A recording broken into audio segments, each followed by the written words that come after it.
Welcome to the Misfit Behaviorist Podcast. Join your hosts, Audra Jensen and Caitlin Beltran, here to bring you evidence-based strategies with a student-centered focus. Listen weekly for practical and functional advice, along with actionable tips tailored for ABA professionals, special education teachers, and anyone dedicated to supporting students with diverse needs.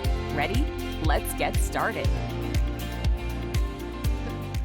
Welcome back to the Misfit Behaviorist. So today, Audra and I are going to be chatting about data collection hacks, or in other words, ways to make your data collection easier. So I actually have two kind of themes in mind, but I want to start, Audra, by asking you, when you are consulting or when you're talking with classrooms that are taking skill data, are those classrooms primarily collecting data on IEP goals every day or not every day? Really depends on the situation. So I've had classrooms, I had one classroom where it was a fully ABA classroom, so we were staffed 2-to-1.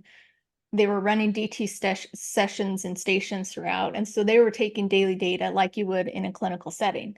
In fact, that classroom I was able to go in and set up from scratch, which was really nice. But then over the course of the next few years, they lost budget, they lost paras in those classrooms, and they added students, and you couldn't contain that level of control. And so we would move to, now we're having, instead of a 1-to-2 ratio, there may be a para, an adult with 4 or 5 students. And so that maybe we would either have, twice a week data or once a week data, or one student every day was another one that we do. So it kind of depends on the situation. Right. I think that's what I found too. I think for the classrooms where they're not the smaller group or self-contained, they're rarely taking data every single day. But when we do have, whether you call it your self-contained or ABA or autism classroom, when I first started, they were ready to take the data every day. And then I think in my mind, it was like, why not? Because like you said, they still, to this day have more of that 2-to-1 ratio. And it wasn't until last year that I was the one that was like, I think this is too much data, because we were taking trial by trial data every single day on every single kid, on every single goal, and no one was complaining, not the teachers, not the paras, but I was getting all the data, and I felt like you have to do something with it. And I remember, and the other thing is too, I also feel like it's the more you do the training and the more you have the staff buy-in, sometimes it's like, be careful what you wish for, because I came from a setting out of district school. We were practically 1-to-1. I mean, when I was teaching, I was always ingrained, if you're not taking data, like it didn't happen, et cetera. And so when I first ventured into the public school sector, I was like, almost just why not? Like, if you have the staff, why not take the data? What could go wrong, or what's the downside? But again, is anyone looking at every single piece of data you've ever collected? And when you have so many that you're wondering how you're going to get through it, I think that is a downside. And then also we have found it, like when I first brought it up to the classrooms, they were kind of like, oh, okay, like 2 days a week, that's all. And it actually was really freeing, because then you have a 3-day week and you don't have to worry about it one of the days. Or if it's Halloween and it's like, instead of scrambling to get a few points after the parade, it's a non-data day. And I also think they enjoy more just having the face-to-face time with the students, which sounds silly, but especially if you're doing trial data on like 5 to 10 IEP goals, every few seconds you're looking down at the data book and erasing something or marking something. And it just gives you more of like the genuine interaction time with the learner. We also had a weird situation a couple years ago when we had a classroom. The teacher skill set was still developing and they were understaffed, like everybody is. And then there was admin who had come in from some clinical background, and they were like, they need to be an ABA classroom, and they wanted us to go in and set up DT. And we're like, that's a great idea, but that's not going to be functionally available for that teacher and those students. And so we frankly said, no, we can't do that for that particular situation. Now, if the teacher skill set improves or the staffing improves, then of course we can do that, but we're not going to set them up with spend all the time. Oh my gosh, it takes so much time to set these programs up and have them not be able to be delivered to fidelity. And exactly. And that's, I think, what I would have said too. Like, I can give you a world where as of next week, we're taking data on everything all the time. Is that data going to be functional? Maybe, probably not. And that's just a reflection of me when I first started teaching. And if somebody asked me to take data on this, and that. I remember days would be like, well, I don't want to ask another question, so I'll just take the data, even though, is this right? Is it wrong? It's your first week in a new classroom. Like, there's not enough people circulating to ask for their help or things like that. So yes, physically, can you get data on everything every day? Sure. But if you're even questioning whether or not it's, there's fidelity and things like that, then it's probably not worthwhile. And you don't want people to be spending time doing that stuff if, you're not going to be able to do anything with it.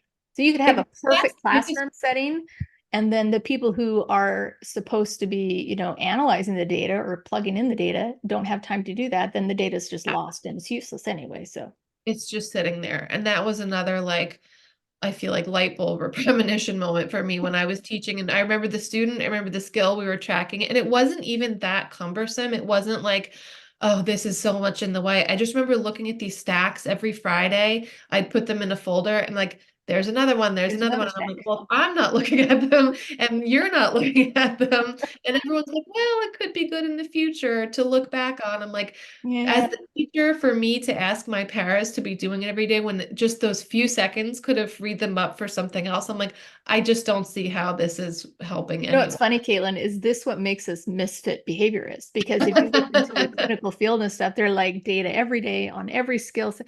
I remember there's like on every single trial data. And I'm like, that's just not functionally appropriate for a classroom setting. And frankly, it's not appropriate for a clinical setting either. I think it all goes back to like what you said. It depends on the setting, but I do think I'm seeing a shift. I think there's others out there that are like, yes, the whole data, or it didn't happen, etc. Like we love data. Like no one's saying we don't love data. Like don't definitely. Is it meaningful? Is it functional? Yes. And is it done in a do way something with it? Right. So I feel like for me this past few years, and I kind of like love changing things every year and seeing what works and didn't. And I do feel like I've gotten a lot of positive feedback from staff on that one, which is funny because sometimes in other classrooms I'll say it does depend on the setting. I'm like, this, I know it's just one data point, but you could just do it twice a week. By progress reporting time, I'll still have X amount of data points to look through, or by the end of the week, I'll still like, is it 3 versus 5, that big of a deal? And I'll have some parents this day that are like, I'm just going to do it every day. Like I'm going to do it every day. And I'm like, and that's fine too. That's fine. I totally get that. I totally get that, routine of it. But for me, that's been one of my kind of hacks this past few years. And it's been, like I said, just freeing, I think, on everybody, and hasn't changed our results that much. I haven't seen any lack of progress or not being able to analyze skills or interventions easily. Now that we do with skill data, I think with behavior data, unless you're taking it in a certain way, I mean, you can't just as easily say, oh, just don't track it on Tuesday. And then at the same time, on behavior data, you don't expect your paras, your teachers to be taking ABC long extended notes about what was going on for every single behavior. Sure. I mean, we generally take our ABC kind of anecdotal data early on, then we create a very simple system for tracking that behavior. Once we've operationally defined it, we know exactly what we're looking for. Very easy to track that data, and that can be done every day. And then it kind of checking back in later and getting some more notes about it. But all that, I've seen some where they have the ABC notes are like, pages and pages of days and days. I'm like, that you don't need to be doing that. No, I'm glad you said that because I feel the same exact way. It's been my practice. We'll collect ABC data at the onset as like a, putting it in the mix to look at functions as part of an FBA, whatever it may be. And then after that, we're either moving to like frequency interval, something that's concrete with frequency. So actually, I guess that's shifting us from like the second hack of being more behavior data lens. Yes, if it's frequency, we're taking it all day, every day. And then if it's too cumbersome, we're moving to something else, like an interval or something like that. But I do have some where maybe it's like, I'm thinking of like on task or something where it's pretty frequent. And if it's pretty consistent throughout the day, or I don't know what I'm trying to say, consistently high, we're taking data, but we're only taking a sample. Maybe we're taking it in the first half of the day, or maybe we're taking it in the first period of the day. And I know this learner and I know their history, and I know that it's rare that they're going to have no behaviors in the morning. I guess I'm trying to say consistently across the day. You know, if you have a learner who has a tantrum or behavior over very specific things, you can't just say, oh, well, I won't take data during lunch, knowing like, if lunch is a big trigger, that's not going to be accurate. But there's other behaviors, maybe more with like an automatic function I'm thinking of, that you could really take sample data and get pretty accurate results from That that. also makes me think about when I have them taking data on a student in an inclusion classroom, or a regular classroom, then they have other students of their age typically developing. I'll teach my staff to not only take data, especially in that introductory period where you're kind of figuring out the behavior, take it not only on them, but also take it on the kid to their left and the kid to their right. Because then you're really comparing, because especially like you go into a kindergarten classroom, they're all rolling over the floors and poking each other and picking their nose. That's very typical for a 5-year-old. And so we don't want to go in and kind of telescope on this one student. So let's compare their behavior during the setting to other typically developing kids in that age group. So that's another. Yeah, I think that's such a great point. It's kind of off topic, but what else is new with us? I think that sometimes I do like on task and I'll put a peer comparison, and sometimes once in a while someone will say, oh no, like how dare you compare them to a peer or something like that. And I'm like, no, this is for their benefit, because I'm trying to show the point that you're making, that in a kinder or first grade classroom, maybe this behavior is not eliminated, but it's reduced to a level that's developmentally appropriate. And you won't know that unless you're comparing to like a sample of peers. Yep. And I think that makes so much sense. Yeah, I had one student, I may have told you the story before, but I had a student who was in a classroom, and we had a para that would go with that student to the classroom. And the teacher of the classroom was worried about their behavior during standing in line, going to recess or something. And so I went in to observe them, and I saw that the student was out of line and poking at everybody else. And I stood back and I said, yeah, but so is them and them and them. And so I was like, that's typical of that classroom. So we get so hyper focused on the students that it's good to step back and say, what is, like you said, developmentally appropriate? 5-year-olds are, it's herding cats. They're all like that. Right. There's so many different things. Yep. So yeah, I mean, I guess this was more of a brief tidbit, but just focusing on the quality of our data, and that more is not always better, whether it's skill or behavior. And I will link in the show notes. I have like it's like a 2-page little packet of skill data and behavior data. And we use like some version of that in almost every classroom, because it's just really user-friendly and streamlined. And then if I have to recreate it, I will, but it gives us a starting off point, which I think is hugely helpful. Awesome. All right. Well, I guess we'll see you next time. See What you do you next say? time. Subscribe. Like. No like. Is there a like? It's probably a like.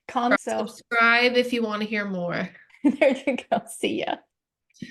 See ya. Thanks for listening to the Misfit Behaviorists, and be sure to tune in next week for more tips and tricks. Don't forget to subscribe so you don't miss an episode.